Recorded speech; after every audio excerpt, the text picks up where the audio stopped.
विद्यार्थी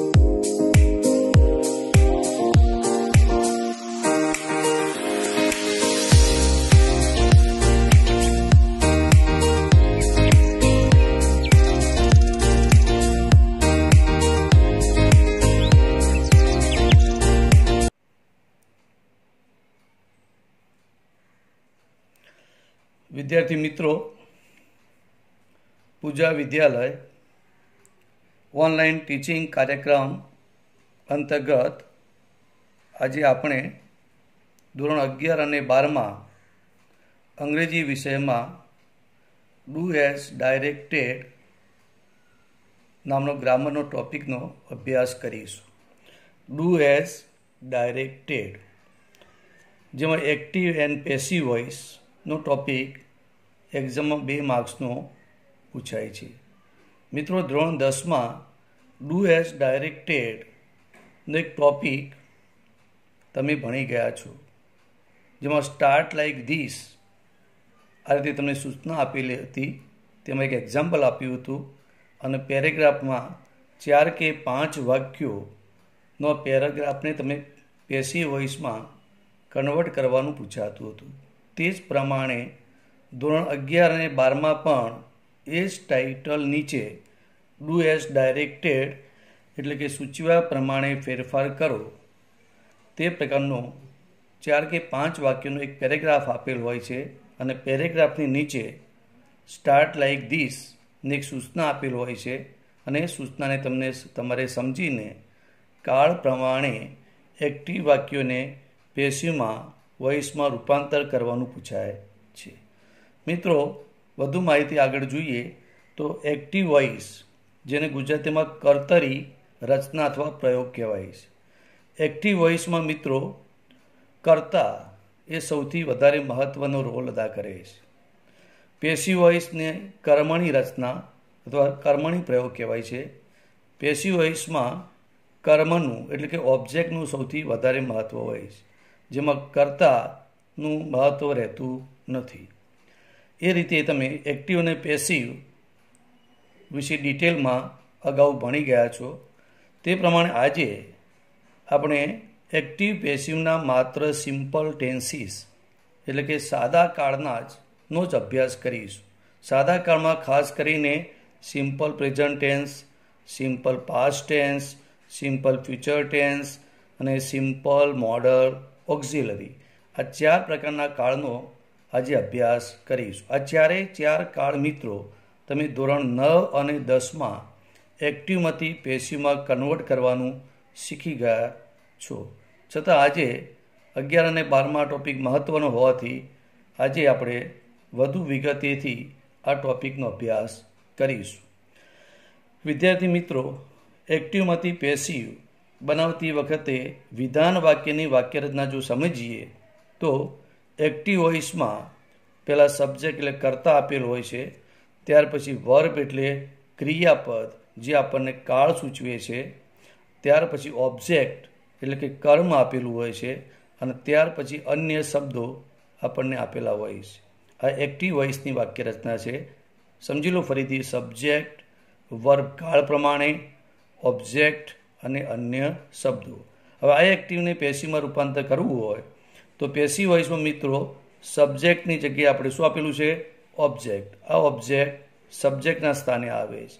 वर्बनुं पेसिव बने छे मित्रों। एक्टिव वॉइस में जे काळ होय ए काळ प्रमाणे ज काळ बदल्या वगर पेसिव वॉइसनुं क्रियापदनुं रूप आपणे मूकवानुं होय छे। त्यार पछी बाय प्रेपोजिशन एड करीने जे कर्ता छे ए बायनी पछी एनुं कर्मरूप मूकवानुं होय छे अने त्यार पछी अन्य शब्दों आपणे मूकवाना होय छे।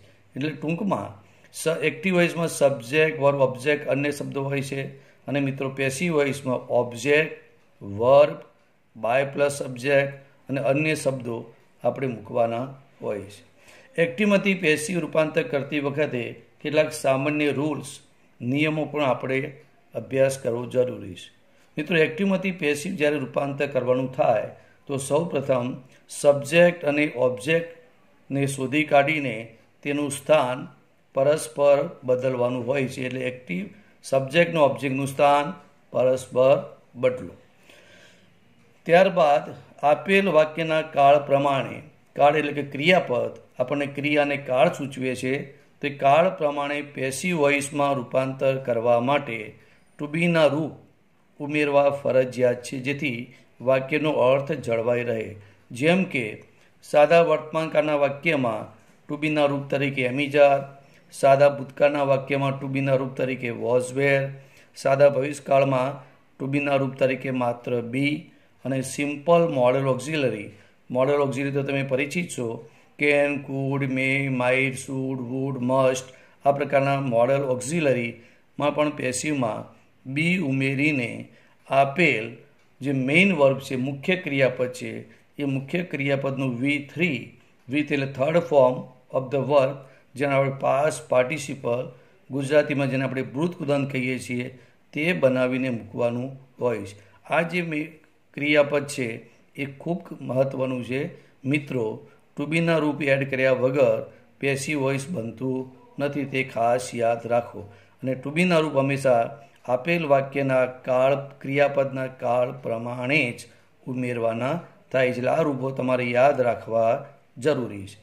બીજા આગળ વાત કરીએ મિત્રો, તો પેસિવ વોઇસમાં બાય પ્રેપોઝિશન ઉમેરીને કર્તાનું કર્મરૂપ અથવા કર્તા વિભક્તિનું સર્વનામ કે નામ મુકાય છે. એ તો તમને યાદ છે 10મા ધોરણના આધારે. જેમ કે કર્તા તરીકે આઈ હોય તો પેસિવમાં બાય મી બને, વી હોય તો બાય અસ બને, યુ હોય તો બાય યુ બને છે મિત્રો, હી હોય તો બાય હિમ થાય, સી આપ્યું હોય તો બાય હર, ઈટ હોય તો બાય ઈટ થાય, ધે આપ્યું હોય તો બાય ધેમ, અને નામ તરીકે એક વચન કે બહુવચન હોય તો બાય પછી આપેલ એક વચન કે બહુવચન નામ આપણે મૂકવાનું હોય છે. આગળ વધુ વાત કરીએ તો મિત્રો, પેસિવ વોઇસમાં ઓબ્જેક્ટના એક વચન કે બહુવચનના નામ કે સર્વનામ પ્રમાણે સહાયકારક ક્રિયાપદો એટલે કે ટુ બીના રૂપ મૂકવાના થાય છે. આ ખાસ મિત્રો યાદ રાખજો. પેસિવ જ્યારે વાક્ય બનાવો તો ઓબ્જેક્ટ એટલે જે કર્મ એક વચન છે કે બહુવચન, તેના આધારે જ સહાયકારક ક્રિયાપદ એટલે ટુ બીના રૂપો એમિજાર, વોઝ વેર એ આપણે એડ કરવાના હોય છે, તે ખાસ યાદ રાખો. અન્ય શબ્દોની એક્ટિવ વોઇસમાં મિત્રો હોય તો પેસિવમાં યથાસ્થાને મુકાય છે. યથાસ્થાનનો મતલબ થયો કે અન્ય શબ્દો એક્ટિવ વોઇસમાં સમય સ્થળ દર્શાવતા હોય તો પેસિવ વોઇસમાં વાક્યમાં છેલ્લે મુકાય છે. પણ ઘણીવાર અન્ય શબ્દો જો પ્રેપોઝિશનલ ફ્રેઝ તરીકે આપેલું હોય તો એ પ્રેપોઝિશનલ ફ્રેઝનું મહત્ત્વ હોવાને પરિણામે બાય પ્લસ કર્તાની પહેલાં પણ એનો ઉપયોગ કરવામાં આવે છે. આ વિશે વિગતે આપણે એક્ઝામ્પલમાં ચર્ચા કરીશું. એક્ટિવ વોઇસનું પેસિવ બનાવતા વાક્યનો ટેન્સ, કાળ અને એનો મિનિંગ, અર્થ બદલાતો નથી. તેમજ વાક્ય રચના એટલે કે એસર્ટિવ એટલે વિધાન વાક્ય હોય, નેગેટિવ એટલે નકાર વાક્ય હોય, ઇન્ટ્રોગેટિવ એટલે પ્રશ્નાર્થ વાક્ય હોય માં પણ એ વાક્ય રચનામાં ફેરફાર થતો નથી. એનો મતલબ એ થયો કે જો એક્ટિવ વાક્ય વિધાન હોય એસર્ટિવ તો પેસિવ પણ વિધાન જ બને. એક્ટિવ વોઇસ વાક્ય નેગેટિવ, નકાર વાક્ય તો પેસિવ પણ નકાર જ બનશે. આપેલ એક્ટિવ વાક્ય ઇન્ટ્રોગેટિવ એટલે કે પ્રશ્નાર્થ હોય તો પેસિવ પણ પ્રશ્નાર્થ જ રહે છે. એ તમારે ખાસ ધ્યાન રાખવાનું છે. મિત્રો, એક્ટિવ અને પેસિવના ક્રિયાપદો એટલે કે વર્બ કાળ પ્રમાણેના રૂપો તમને યાદ હોવા જરૂરી છે. મિત્રો, એ વસ્તુ યાદ રાખો કે વાક્યના કાળ પ્રમાણે જ પેસિવનું રૂપાંતર થતું હોય છે. એટલે તેથી 4 પ્રકારના ટેન્સ આજે આપણે જે ભણીએ છીએ તેમાં સિમ્પલ પ્રેઝન્ટ ટેન્સ એટલે સાદો વર્તમાન કાળ અને એનું એક્ટિવ વોઇસનું જે વર્બ છે એ V1 આવે, અથવા તો વર્બને એસ કે ઈએસ લાગે. જો કરતા ત્રીજો પુરુષ એક વચન હોય, હી, સી, ઈટ, તો ક્રિયાપદની એસ કે ઈએસ લાગેલું હોય છે. અને કરતા આઈ હોય, વી હોય, યુ હોય, દે કે બહુવચન હોય તો ક્રિયાપદનું V1 એટલે મૂળ રૂપ આવે. જેમ કે પ્લે અથવા પ્લેજ, રાઇટ અથવા રાઇટ્સ. બરાબર, આ પ્રકારે એના ક્રિયાપદના રૂપો બને છે. વાક્ય એક્ટિવ વોઇસમાં સાદા વર્તમાનમાં પ્રશ્ન કે નકારો હોય તો સહાયકારક ક્રિયાપદ તરીકે ડુ કે ડઝનો ઉપયોગ થાય છે અને ડુ ડઝ સાથે હંમેશા V1 એટલે મૂળ ક્રિયાપદનું રૂપનો ઉપયોગ થાય છે. આ એક્ટિવ વોઇસના વર્ગની વાત થઈ. પણ જ્યારે આ વર્બનું પેસિવ બનાવીએ ત્યારે પેસિવ વોઇસના વર્બમાં મિત્રો એમ ઇઝ આ ટુ બીના રૂપ તરીકે ઓબ્જેક્ટના એકવચન કે બહુવચન પ્રમાણે આપણે ઉમેરવાનું થાય છે. ત્યાર પછી જે વર્બ 1 છે એનું પેસિવમાં તમારે V3 એટલે થર્ડ ફોર્મ પાસ્ટ પાર્ટિસિપલ એટલે ભૂતપૂર્ણાંક બનાવવાનું હોય છે. એટલે એક્ટિવમાંથી પેસિવમાં રૂપાંતર કરતી વખતે મિત્રો સબ્જેક્ટ ને ઓબ્જેક્ટ તો બદલાય જ, પણ મુખ્ય વસ્તુ વર્બનું હોય છે. વર્બનું જ પેસિવ બને. સમજી લો તો અહીંયા પ્લે કે પ્લેજ હોય તો એનું પેસિવ શું થશે? એમ ઇઝ આર પ્લેડ. રાઇટ કે રાઇટ્સ હોય તો મિત્રો પેસિવ શું થશે? એમ ઇઝ આર રિટર્ન. આ રીતે તમે યાદ રાખશો તો આ ટોપિક સહેલાઈથી તમને યાદ રહી જશે. એટલે સાદા વર્તમાનકાળમાં ખ્યાલ આવી ગયો મિત્રો. ત્યાર પછી આપણે સાદા સિમ્પલ પાસ્ટ ટેન્સ સાદા ભૂતકાળની વાત કરીએ તો સાદા ભૂતકાળમાં એક્ટિવ વોઇસમાં વર્બ V2 એટલે કે ભૂતકાળનું રૂપ આપેલું હોય છે અને પ્રશ્ન કે નકારમાં ડીડ સાથે V1 એટલે મૂળ ક્રિયાપદ આપેલું હોય છે. દાખલા તરીકે એક્ટિવ વોઇસમાં વિધાન વાક્યમાં પ્લેડ આવે અને રોટ આવે. જ્યારે પેસિવ મિત્રો બનાવો તો પેસિવ વોઇસમાં ટુ બીના રૂપ તરીકે વોચ કે વેર ઓબ્જેક્ટના એકવચન કે બહુવચન પ્રમાણે ઉમેરવાનું થાય છે. ત્યાર પછી V2 છે એનું આપણે V3 બનાવવાનું હોય છે. એક્ઝામ્પલ તરીકે સમજીએ આપણે. ધારો કે અહીંયા પ્લેડ આપ્યું હોય તો પેસિવ બનાવતી વખતે વોઝ વેર પ્લેડ બને છે. વોઝ વેર તમારે ઓબ્જેક્ટના એકવચન કે બહુવચન પ્રમાણે સિલેક્ટ કરવાનું હોય છે. રોટ આપ્યું હોય મિત્રો તો વોચ કે વેર રિટર્ન બને છે. જો નકાર વાક્ય હોય તો ડીડ નોટ રાઇટ આપ્યું હોય તો વોચ કે વેર નોટ રિટર્ન બનશે. પ્રશ્નાર્થ વાક્યમાં ડીડ એ કર્તાની પહેલાં આપેલું હોય તો પેસિવ બનાવતી વખતે વોચ કે વેર એ ઓબ્જેક્ટ કર્મની પહેલાં રહે છે. આટલી સાદી બાબતો આપણે યાદ રાખવાની હોય છે.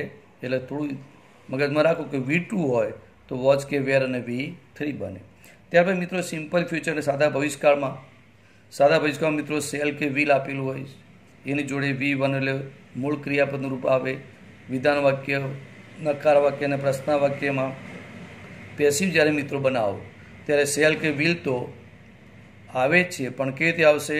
આ સબ્જેક્ટ પ્રમાણે હશે અને આ સેલ કે વિલ પેસિવમાં ઓબ્જેક્ટના એકવચન કે બહુવચન પ્રમાણે. એનો મતલબ એ થયો કે આઈ ને વી જોડે હંમેશા સેલ આવે છે, બાકીના બધા સર્વનામ સાથે વિલ મુકાય છે. પેસિવ બનાવવા માટે બી ઉમેરાય છે અને ત્યાર પછી જે વર્બ 1 છે એનું V3 એટલે પાસ્ટ પાર્ટિસિપલ આપણે બનાવવાનું હોય છે. ત્યાર પછી સિમ્પલ મોડલ ઓક્ઝિલરી ચોથો ટોપિક મિત્રો. સિમ્પલ મોડલ ઓક્ઝિલરી તમને ખ્યાલ છે કે can, could, may, might, should, would, must વગેરે એ વિશિષ્ટ પ્રકારના અને વિશિષ્ટ અર્થ દર્શાવતા ઓક્ઝિલરી વર્બ એટલે કે હેલ્પિંગ વર્બ્સ સહાયકારક ક્રિયાપદો છે. એનું એક્ટિવમાં મોડલ ઓક્ઝિલરી તમને આપેલું કેન, કુડ, મે, માઇટ તો પેસિવ બનાવતા એ જ મોડલ ઓક્ઝિલરી આવે. એમાં કોઈ ફેરફાર કરવાનો નથી. એક્ટિવ વોઇસમાં મિત્રો મોડલ અને વર્બ 1 આવે છે. પેસિવ બનાવતી કે જે મોડલ આપ્યું હોય તે બી ઉમેરવાનું છે અને ત્યાર પછી V1 છે એનું V3 થર્ડ ફોર્મ આપણે બનાવવાનું છે. એક્ઝામ્પલ તરીકે મિત્રો સમજીએ તો કેન પ્લે આપ્યું હોય તો પેસિવમાં can be played. Can write આપ્યું હોય તો કેન બી રિટર્ન. આ રીતે એનું પેસિવ વોઇસમાં આપણે રૂપાંતર કરવાનું હોય છે. આ રીતે મિત્રો ચારે કાળના એક્ટિવ ફોર્મ અને પેસિવ ફોર્મ તમને યાદ રાખશો તો આ ટોપિક સહેલાઈથી તમે શીખી શકો છો. હવે ત્યાર પછી મિત્રો દરેક વાક્ય અલગ અલગ પ્રકારના હોય છે અને એ વાક્યોને આપણે સમજીને પેસિવ બનાવવાનું હોય. ધારો કે વિધાન વાક્યની વાત કરીએ મિત્રો તો વિધાન વાક્યમાં એસર્ટિવ સેન્ટેન્સ એટલે વિધાન વાક્યમાં એક્ટિવ વોઇસની વાક્ય રચના મિત્રો સમજીએ તો પહેલાં સબ્જેક્ટ આવે, ત્યાર પછી વર્બ એટલે કે ક્રિયાપદનું રૂપ કાળ પ્રમાણે આપ્યું હોય છે. એક્ટિવ વોઇસ પ્રમાણે એમાં ઘણીવાર ઓક્ઝિલરી વર્બ એટલે હેલ્પિંગ વર્બ સહાયકારક ક્રિયાપદ બી હોઈ શકે અને મેઇન વર્બ બી હોઈ શકે છે. મુખ્ય ક્રિયાપદની પછી તરત જ ઓબ્જેક્ટનું સ્થાન આપેલું હોય છે અને ત્યાર પછી અન્ય શબ્દો. એટલે મિત્રો ખાસ યાદ રાખો કે જ્યારે વિધાન વાક્ય આપ્યું હોય ત્યારે પહેલાં સબ્જેક્ટ, વર્બ, ઓબ્જેક્ટ પહેલાં શોધી કાઢો, ત્યાર પછી વર્બને આધારે કયો કાળ છે તે નક્કી કરો અને કાળ પ્રમાણે પેશી બનાવતા શીખો. પેશી હોય મિત્રો સબ્જેક્ટના સ્થાને ઓબ્જેક્ટ આવે, એ આગળ આપણે શીખી ગયા. ત્યાર પછી કાળ પ્રમાણે વર્બ મુકાય છે, એમાં ઓક્ઝિલરી વર્બ આવે. ધારો કે સાદો વર્તમાન કાળ હોય તો આપણે આગળ જોયું તે પ્રમાણે ટુ બીના રૂપ તરીકે એમિજાર, સાદો ભૂતકાળ હોય તો ટુ બીના રૂપ તરીકે વોઝ કે વેર એડ કરવાનું થાય છે. સાદા ભવિષ્યકાળમાં સેલ કે વિલ આપ્યું હોય તો સેલ કે વિલ એડ કરવાનું થાય અને બી ઉમેરવાનું થાય. અને સિમ્પલ મોડલમાં મિત્રો સિમ્પલ મોડલ ઓક્ઝિલરી મૂકવાનું, બી ઉમેરીને મેઇન વર્બનું ચારે ચાર કાળમાં V3 એટલે થર્ડ ફોર્મ એટલે વૃત્તકુંદન બનાવીને મૂકવાનું હોય. ત્યાર પછી બાય ઉમેરી આપેલ જે કર્તા છે એનું કર્મરૂપ એટલે કર્મ વિભક્તિ મૂકવાની હોય અને ત્યાર પછી અન્ય શબ્દો આપણે મૂકવાના હોય. એટલે આ રીતે એક્ટિવમાંથી પેસિવ વોઇસમાં રૂપાંતર થાય. એટલે સબ્જેક્ટ અને ઓબ્જેક્ટ છે એનું સ્થાન જો બદલી ગયું તો આપણે વર્બનું પેસિવ બનાવો તો એ મેઇન વસ્તુ વર્બ મેં આપણે આગળ ટેબલ ખોટો જો કે સાદા વર્તમાનકાળના ક્રિયાપદ કયા હતા મિત્રો, તો પ્લે અથવા પ્લેજ. તો પેસિવમાં આપણે શું બનાવ્યું, એમિઝ આર પ્લેડ. અહીંયા પ્લેડ હોય ભૂતકાળ થાય મિત્રો તો વોઝ વેર પ્લેડ. બાકી બધા સબ્જેક્ટ અને ઓબ્જેક્ટનું સ્થાન બદલાતું. મિત્રો વાક્યરચના 2માં નેગેટિવ સેન્ટેન્સ એટલે કે નકાર વાક્ય. નકાર વાક્યમાં એક્ટિવ વોઇસમાં પહેલાં સબ્જેક્ટ આપેલો હોય, સબ્જેક્ટ પછી વર્બમાં તમને નોટ આપ્યું હોય હેલ્પિંગ વર્બ્સની સાથે. ધારો કે સાદા વર્તમાનમાં ડુ નોટ કે ડઝ નોટ આપ્યું હોય, ભૂતકાળમાં ડીડ નોટ અને વર્બ આપ્યું હોય, સાદા ભવિષ્યમાં શેલ નોટ કે વિલ નોટ આપ્યું હોય, ત્યાર પછી વર્બ આવે. અને સિમ્પલ મોડલ ઓક્ઝિલરીમાં મોડલ ઓક્ઝિલરી આપ્યું હોય સાથે નોટ અને વર્બ આપેલું છે. ત્યાર પછી ઓબ્જેક્ટ આવે અને અન્ય શબ્દો. મિત્રો એક્ટિવ વોઇસ જો નેગેટિવ હોય તો પેસિવ પણ નેગેટિવ બને છે, એ આપણે આગળ જોયું. હવે સબ્જેક્ટની જગ્યાએ ઓબ્જેક્ટ આવશે. ત્યાર પછી કાળ પ્રમાણે જે વર્બ છે એનું ઓક્ઝિલરી વર્બને આધારે આપણે પેસિવ વોઇસનું ઓક્ઝિલરી વર્બ મૂકવાનું છે. દાખલા તરીકે ડુ નોટ કે ડઝ નોટ આપ્યું હોય તો એમિઝ આર નોટ થશે. ડીડ નોટ આપ્યું હોય તો મિત્રો વોઝ વેર નોટ થશે. અને જે મેઇન વર્બ છે એનું V3 એટલે થર્ડ ફોર્મ આપણે બનાવવાનું થાય છે.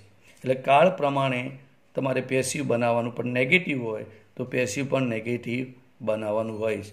ત્યાં પછી બાય પછી કર્તાનું કર્મ વિભક્તિ મૂકવાનું અને ત્યાર પછી અન્ય શબ્દો. એટલે આ વાક્યરચના તમારે યાદ રાખવી પડે અને સમજવી પડે. ત્યાર પછી મિત્રો આપણે ત્રીજા પ્રકારની વાક્ય ઇન્ટ્રોગેટિવ સેન્ટેન્સ એટલે કે પ્રશ્નાર્થ વાક્ય. ખાસ યાદ રાખો કે પ્રશ્નાર્થ વાક્યો બે પ્રકારના હોય, એક WS શબ્દથી શરૂ થતા અને બીજા WS શબ્દ વગરના એટલે સહાયકારક ક્રિયાપદ ઓક્ઝિલરીથી શરૂ થતા. કારણ કે WS શબ્દવાળા પ્રશ્નાર્થ વાક્ય હોય તો પેલા WS શબ્દો જે વેર, વેન, વોટ, હુ, હાઉ એ વાક્યની શરૂઆતમાં હોય છે. ત્યાર પછી ઓક્ઝિલરી સહાયકારક ક્રિયાપદ હોય છે કાળ પ્રમાણે. ત્યાર પછી સબ્જેક્ટ હોય, ત્યાર પછી મેઇન વર્બ આવે, મેઇન વર્બ પછી તરત ઓબ્જેક્ટ હોય, પછી અન્ય શબ્દો અને છેલ્લે પ્રશ્નાર્થ ચિહ્ન આપણને આપેલું હોય છે. જ્યારે આનું પેસિવ બનાવો તો WS શબ્દવાળા હોય તો જે WS શબ્દ હોય તે મૂકવાનું. ઓક્ઝિલરી કાળ પ્રમાણે છે એ પણ તમારે કાળ પ્રમાણે એનું વર્બ મૂકવાનું છે. સબ્જેક્ટના સ્થાને શું આવશે, ઓબ્જેક્ટ આવશે. અને જે મેઇન વર્બ છે એનું કાળ પ્રમાણે પેસિવ વોઇસનું ફોર્મ બનાવતી વખતે ટુ બીના રૂપ એડ કરીને V3 થર્ડ ફોર્મ બનાવવાનું હોય. ત્યાર પછી બાય ઉમેરી કર્તાનું કર્મરૂપ મૂકવાનું અને અન્ય શબ્દો અને પ્રશ્નાર્થ ચિહ્ન. ઘણીવાર WS શબ્દ વગર ના હોય તો આ WS શબ્દ આપણે કાઢી નાખીએ તો અહીંથી શરૂ થાય. હેલ્પિંગ વર્બ આવે, ડુ કે does, did, shall, will, can, could, may, માઇટથી શરૂ થાય તો એ WS વગરના પ્રશ્નાર્થ વાક્યો કહેવાય. અને જો WS શબ્દ પહેલાં હોય તો એને WS શબ્દવાળા વાક્યો કહેવાય. જે પ્રકારે WS વગરના હોય તે પ્રમાણે પેસિવ બનશે અને WH વાળા હોય તો એ પ્રમાણે પેસિવમાં રૂપાંતર કરવાનું હોય. પણ પેસિવ બનાવતી વખતે મેઇન વસ્તુ છે આ ઓક્ઝિલરી વર્બ અને મેઇન વર્બ એ કાળ પ્રમાણે હોય. એનું પેસિવ તમારે કાળ પ્રમાણે જ ઓક્ઝિલરી વર્બ મૂકવાનું અને ત્યાર પછી મેઇન વર્બનું પેસિવ બનાવવાનું હોય. જે આ નિયમ આપણે શીખ્યા તે પ્રમાણે. વિદ્યાર્થી મિત્રો થોડી ડિટેલની વાત કરીએ તો હુ, વોટ અને WS શબ્દ પ્લસ ઓબ્જેક્ટની વાક્યરચના અલગ અલગ પ્રકારની હોય. હવે આપણે 3 પ્રકારની વાક્યરચના જોઈ. એસર્ટિવ જોઈ, નેગેટિવ જોઈ, ઇન્ટ્રોગેટિવ. આ પણ ઇન્ટ્રોગેટિવનો જ ભાગ છે મિત્રો. પણ હુનું પેસિવ તો તમને યાદ છે કે બાય હુમ વડે બને છે. હુ પોતે કરતા છે એટલે એ કરતા પાછળ જતો નથી. જેવી રીતે વોટ એ પોતે કર્મ હોય છે, તેથી એક્ટિવ વોઇસમાં કર્મનું સ્થાન બદલાતું નથી. તેવી રીતે WS શબ્દ તરીકે વોટ આવે, વિચ આવે, હાઉ મેની, હાઉ મચ, એની સાથે જો ઓબ્જેક્ટ કર્મરૂપ આપેલું હોય તો પણ પેસિવ બનાવતી વખતે મિત્રો ઓબ્જેક્ટનું સ્થાન બદલાતું નથી. આના વિશે વિગતે આપણે એક્ઝામ્પલમાં ચર્ચા કરીશું, પણ તમે આનાથી માહિતગાર છો. ધોરણ 10માં હુવાળા વાક્યો, વોટવાળા વાક્યો તમે ભણી ચૂક્યા છો, એટલે તમને સહેલાઈથી આવડશે, એટલે એનું ટેન્શન રાખવાની તમારી જરૂર નથી. ફરીથી આપણે એક્ટિવ અને પેસિવ વોઇસના ક્રિયાપદો કાળ પ્રમાણે થોડો ઝડપથી સમજી લઈએ તો તમારી ખાસ યાદ આ વર્બ રાખવાના હોય છે અને વર્બ પ્રમાણે પેસિવ બને. તો કે સાદા વર્તમાન કાળમાં V1 અથવા ક્રિયાપદની એસ લાગે એટલે સાદો વર્તમાન કાળ કહેવાય. પેસિવ બનાવતી વખતે માત્ર એમ જ તમારે એડ કરવાનું થાય ઓબ્જેક્ટના એકવચન બહુવચન પ્રમાણે, અને ત્યાર પછી એનું પાસ પાર્ટિસિપલ. સાદા ભૂતકાળમાં મિત્રો V2 ભૂતકાળનું રૂપ આપેલું હોય છે. પેસિવ બનાવતી વખતે તમારે વોઝ કે વેર એડ કરવાનું થાય અને વર્બનું V3 બનાવવાનું થાય. આટલી જ વસ્તુ મગજમાં ખાસ યાદ રાખવાની છે. સાદા ભવિષ્યકાળમાં સેલ વિલ આપેલું હોય છે, V1 આપ્યું હોય, સેલ વિલ તો આવશે પણ ઓબ્જેક્ટના વચન બરાબર બી ઉમેરવાનું અને V3 બનાવવાનું. ત્યાર પછી સિમ્પલ મોડલ ઓક્ઝિલરી મિત્રો મોડલ ઓક્ઝિલરી આવે, V1 આવે, ત્યાર પછી મોડલ ઓક્ઝિલરી જે હોય તે મૂકો, બી ઉમેરો અને વર્ગનું થર્ડ ફોર્મ એટલે પાસ પાર્ટિસિપલ આપણે મૂકવાનું થાય છે. એટલે આટલી જ બધે ચાર કાળની માહિતી આપણે આજે માત્ર 4 જ કાળ શીખવાના છે, અને એ કાળની માહિતી તમે એક્ટિવ વર્બ અને પેસિવનું વર્બ જો યાદ રાખશો તો આ ટોપિક શીખવામાં તમને ખૂબ જ સહેલાઈથી આ ટોપિક શીખી શકશું. ત્યાર પછી હવે એક્ઝામ્પલ આપણે જોઈએ, વધુ વિગતો આપણે જોઈએ.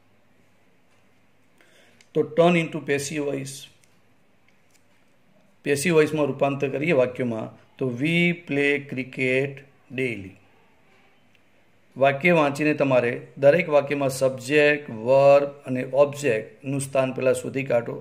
ત્યાર પછી વર્બના આધારે કાળ નક્કી કરી લો અને ત્યાર પછી જ વાક્યનું પેસિવમાં રૂપાંતર કરશો તો કોઈ તકલીફ પડશે નહીં.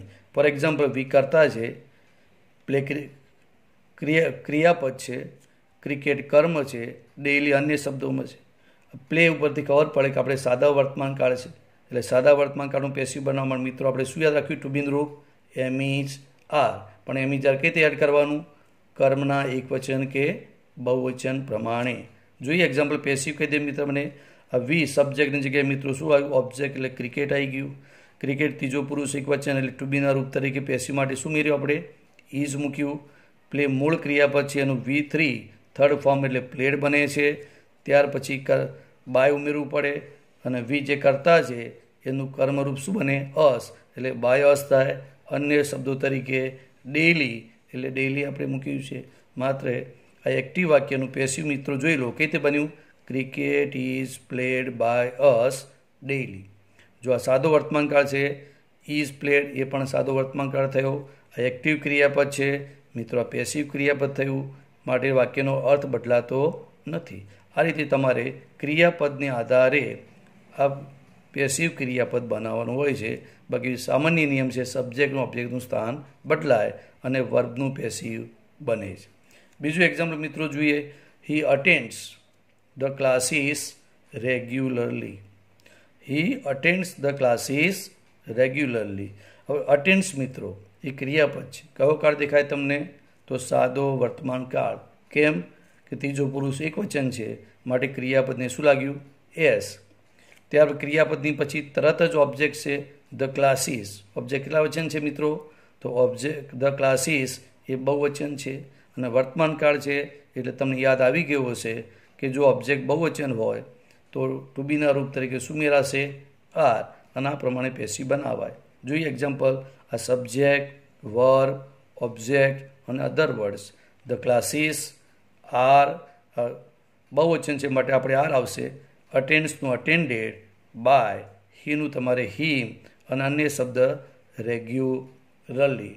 આ રીતે એનું પેસિવ વોઇસ થયું મિત્રો. એટલે the classes are attended by him regularly. વર્તમાનકાળનું પેસિવ શું થયું જોઈ લો, અટેન્ડ્સનું આર અટેન્ડેડ. બસ આટલા જ ફેરફાર કરવાના છે.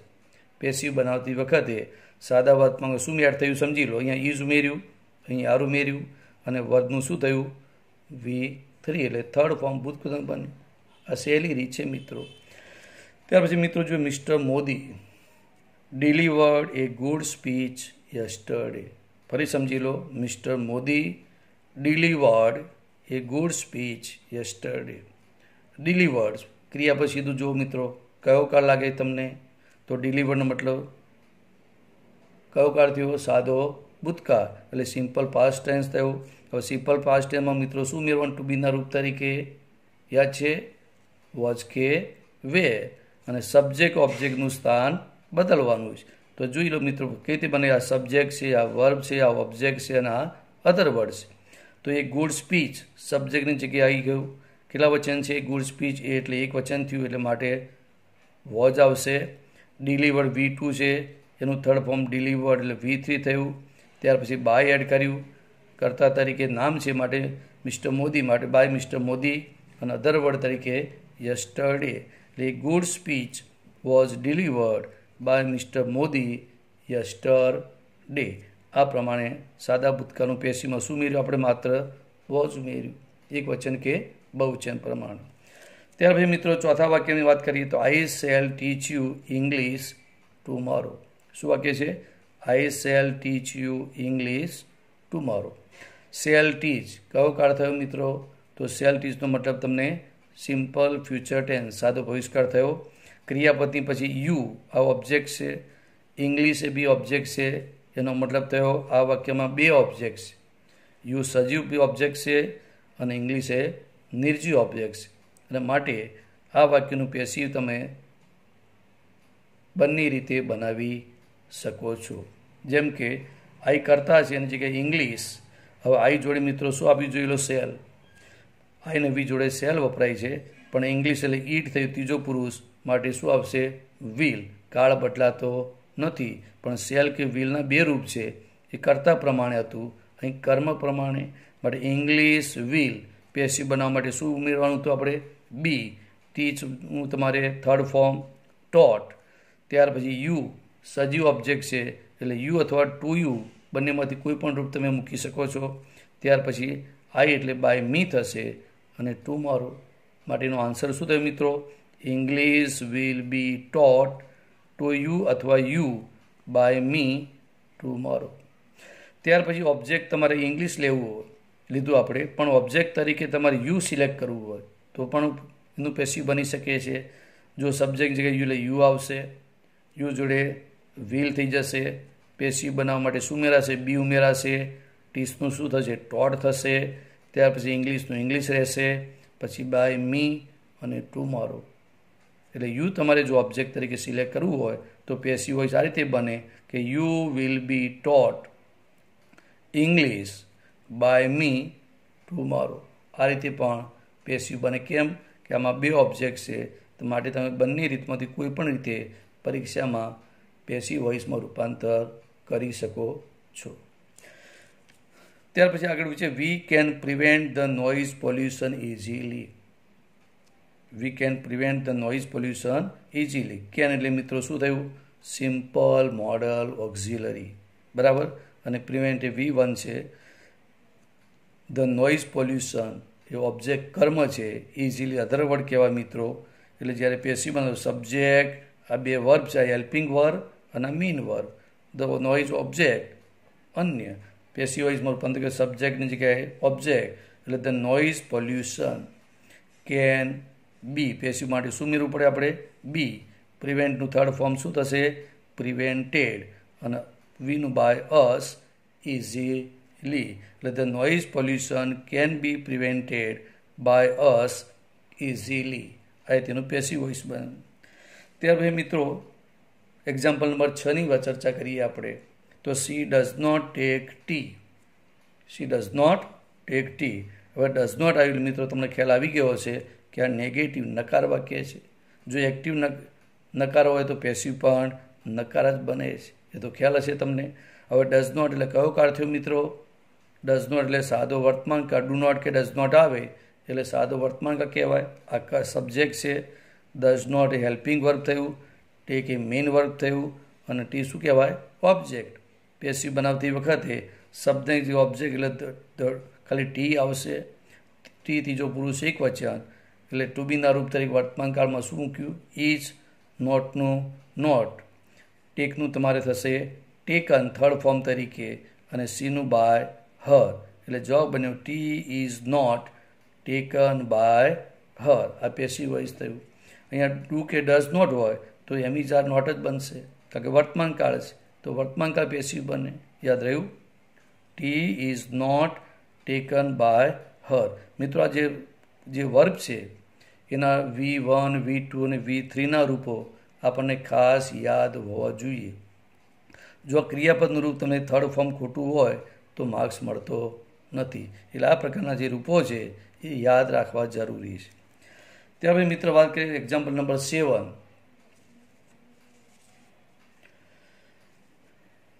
7 મિત્રો, I did not invite him on my birthday. I did not invite him on my birthday. Did not કયો કાળ થયું મિત્રો? સાદો ભૂતકાળ. નકાર વાક્ય થયું. ઇન્વાઇટ મેઇન ક્રિયાપદ છે. હવે ઘણા મિત્રો ઓબ્જેક્ટ છેલ્લે પસંદ કરે છે, તો ઓબ્જેક્ટ હંમેશા મુખ્ય ક્રિયાપદની પછી તરત અને તરત હોય છે. માટે આ હિમ ઓબ્જેક્ટ છે. હિમનું તમે ઓબ્જેક્ટ કરતાના સ્થાને ઓબ્જેક્ટ લઈ જશો તો હિમમાંથી શું બને છે? હી. હવે ડીડનો ભૂતકાળ થયું તો ડીડ નોટની જગ્યાએ શું મૂકવાનું આપણું હતું? વોઝ કે વેર. નોટ એટલે હી વોઝ નોટ. ઇન્વાઇટનું third form invited. On my birthday. આ બધા પ્રેપોઝિશન સાથેના શબ્દો છે, અને પ્રેપોઝિશન સાથેના અન્ય શબ્દો હોય તો એ મહત્ત્વના હોવાના પરિણામે બાય પ્લસ કર્તાની પહેલાં મુકાય છે, એવું આપણે આગળ જોયું. માટે પ્રેપોઝિશન એટ આવે, ઓન, ઇન, વિથ, ફ્રોમ સાથેના 2-3 જો શબ્દો આપેલા હોય તો એની ઇમ્પોર્ટન્સ વધારે હોવાને પરિણામે બાય પ્લસ કરતાં પહેલાં મૂકવા વધારે યોગ્ય છે. માટે આપણે on my birthday by me. એટલે he was not invited on my birthday by me. ત્યાર પછી એક્ઝામ્પલ નંબર 8 મિત્રો, do you respect your elders? Do you respect your elders? આ બી ઇન્ટ્રોગેટિવ પ્રશ્ન વાક્ય થયું મિત્રો. ડુ કે ડુ પરથી તમને કયો કાળ ખબર પડે છે? સાદો વર્તમાન કાળ. તો આ ઓક્ઝિલરી વર્બ છે, આ સબ્જેક્ટ છે, આ મેઇન વર્બ છે, અને યોર એલ્ડર્સ આ ઓબ્જેક્ટ છે. જો એક્ટિવ વોઇસ પ્રશ્નાર્થ હોય તો પેસિવ પણ પ્રશ્નાર્થ રહે છે. માટે પ્રશ્નાર્થ વાક્ય બનાવીએ તો ડુની જગ્યાએ તમને શું આવશે? એમિઝનના રૂપો. તો યોર એલ્ડર્સ કેટલા વચન છે? બહુવચન. માત્ર યોર એલ્ડર્સ પ્રમાણે તમારે આવશે આર. Your elders. રિસ્પેક્ટનું તમારે રિસ્પેક્ટેડ, અને યુનું તમારે બાય યુ. એટલે પેસિવ વાક્ય બન્યું are your elders respected by you.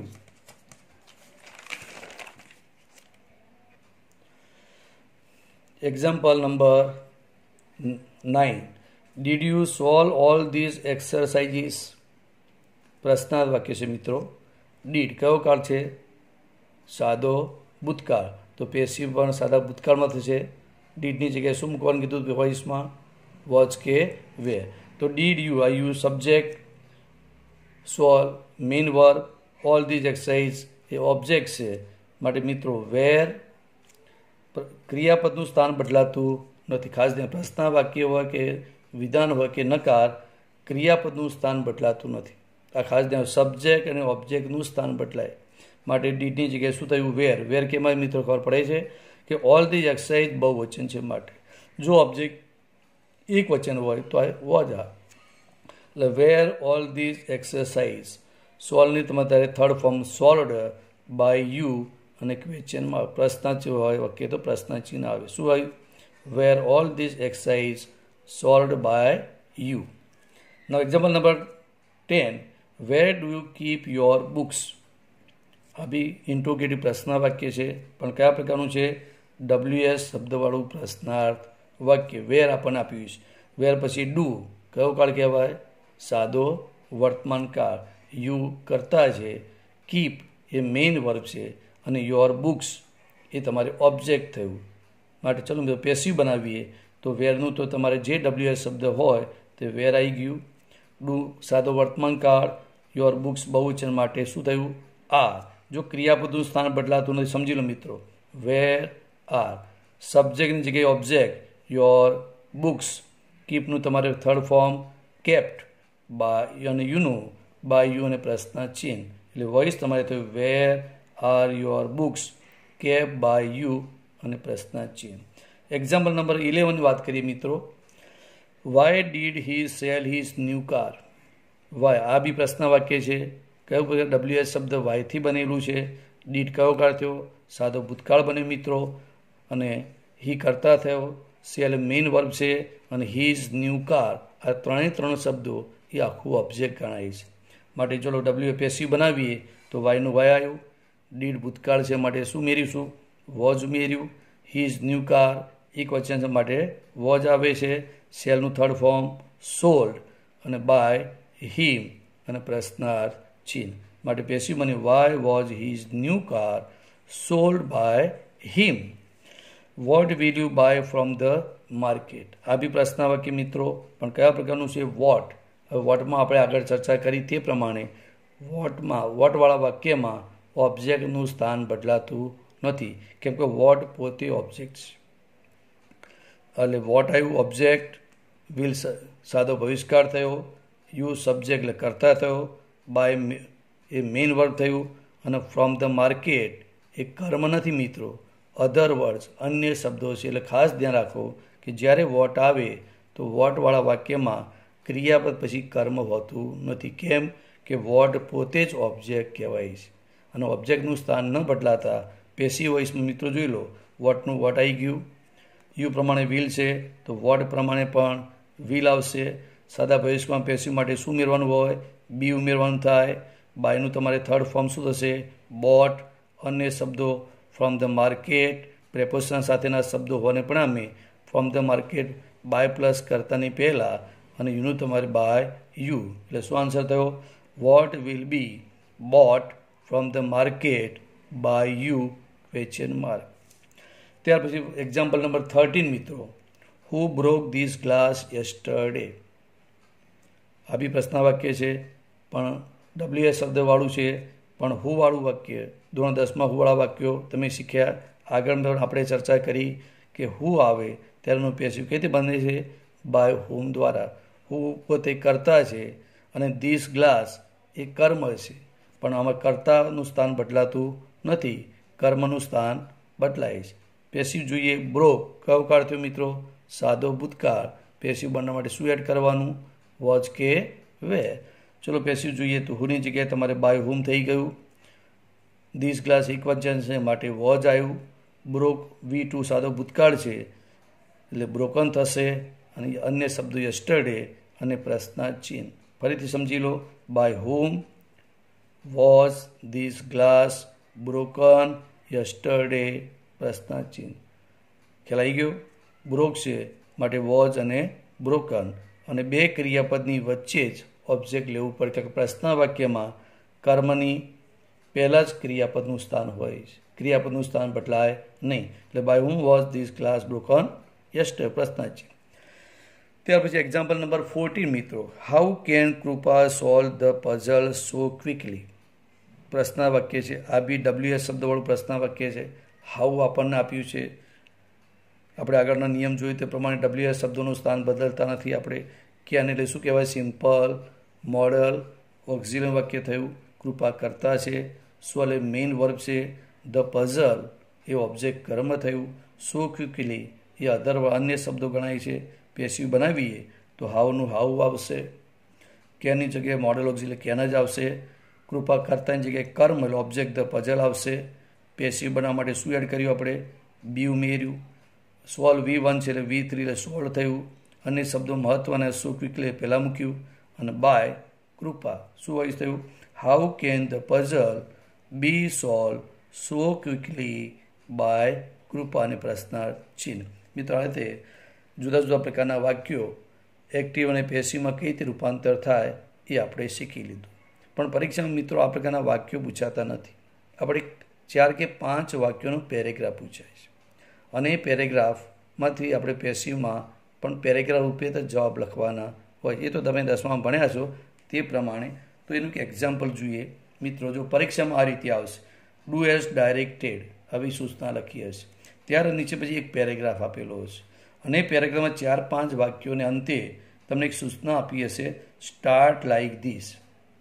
અને આ સૂચના પછી તમને કંઈ ઉદાહરણ આપેલું હશે કે ભાઈ તમારે શું કરવાનું છે, ટેન્સમાં રૂપાંતર કરવાનું છે કે વોઇસમાં રૂપાંતર કરવાનું, એ આપણે નક્કી કરવાનું છે. એક્ઝામ્પલ સમજીને તમારે ટેન્સ કે વોઇસ એ તમે નક્કી કરીને જવાબ લખવાનો હોય છે મિત્રો. માટે એક એક્ઝામ્પલ સમજી લો જેથી તમને યાદ રહે કે પરીક્ષામાં કેવી રીતે આ ટોપિક પૂછાય છે, જેથી આસાનીથી આપણે એનો જવાબ લખી શકીએ. જો ડુ એઝ ડાયરેક્ટેડ આપેલું હશે, ત્યાર પછી પેરેગ્રાફ છે, હું તમને સંભળાવું છું રીડ કરીને. Mister Pancholi welcome the new students. He gave an inspiring speech. The students asked him only one question. How can we get the top rank? આ રીતે 4 વાક્યો આપણને આપેલા છે. 4 વાક્યોની જે સૂચના આપી, સ્ટાર્ટ લાઇક ધીસ, આ પ્રમાણે શરૂઆત કરો. તો એક્ઝામ્પલમાં આપ્યું તમને, ધ મિસ્ટર પંચોલી કરતા છે, ન્યૂ સ્ટુડન્ટ્સ એ કર્મ છે એટલે ધ ન્યૂ સ્ટુડન્ટ કર્મ આપ્યું છે, વેલકમ ભૂતકાળ છે અને પેસિવ વોઇસમાં તમારે શું મેળવે, વેર, અને વેલકમનું V3 વેલકમ. એટલે આના ઉપરથી આપણને ખબર પડે ક્રિયાપદના રૂપ ઉપરથી આ કે પેસિવ વોઇસમાં રૂપાંતર થયું છે. એટલે આખા પેરેગ્રાફનું આપણે પેસિવ વોઇસમાં રૂપાંતર કરીને જવાબ લખવાનો હોય છે. અને જ્યારે પેસિવ બનાવો ત્યારે મિત્રો કાળ પ્રમાણે દરેક વાક્યનું પેસિવ બને એ તમારે યાદ રાખવાનું છે. જોઈ લો કે તે આન્સર બને તમારે. તેનો આન્સર તમારે આ રીતે બન્યો, the new students were welcomed by Mr. Pancholi. આ ફર્સ્ટ સેન્ટેન્સ થયું. The new students were welcomed by Mr. Pancholi. Second sentence, he gave an inspiring speech. તો he કરતા ગેવ ભૂતકાળ થયું, એન ઇન્સ્પાયરિંગ કર્મ થયું, ઇન્સ્પાયરિંગ સ્પીચ એ કર્મ થયું. તો બીજા વાક્યમાં જવાબ તમારે એન ઇન્સ્પાયરિંગ સ્પીચ, એક વચન એટલે વોઝ, ગેવનું તમારે given by him. Third sentence, the students ask him only one questions. Ask એટલે સાદો ભૂતકાળ થયો, હિમમાંથી કરતા શું બન્યું, હી, સાદા ભૂતકાળમાં was, asked only one questions by the students. મિત્રો આમાં 2 કર્મ છે, હિમ પણ છે અને ઓનલી વન ક્વેશ્ચન એ બી કર્મ છે. અને એ રીતે પણ તમે ઓનલી વન ક્વેશ્ચન્સ મૂકીને પણ પેસિવ બનાવી શકાય છે. તો એ પ્રમાણે બનાવવું હોય તો આ રીતે બનશે, only one question was asked him by the students. Last sentence જોઈએ, how can we get the top rank. પ્રશ્ન વાક્ય છે, કેન એટલે સિમ્પલ મોડલ ઓક્ઝિલરી છે, હાઉ WH પ્રશ્ન વાક્ય છે, તેનું પેસિવ મિત્રો જો હાઉનું હાઉ, કેનનું તમારે કેન, વીની જગ્યાએ ધ, ટોપ રેન્ક એટલે ઓબ્જેક્ટ, પેસિવ માટે બી એડ કર્યું છે.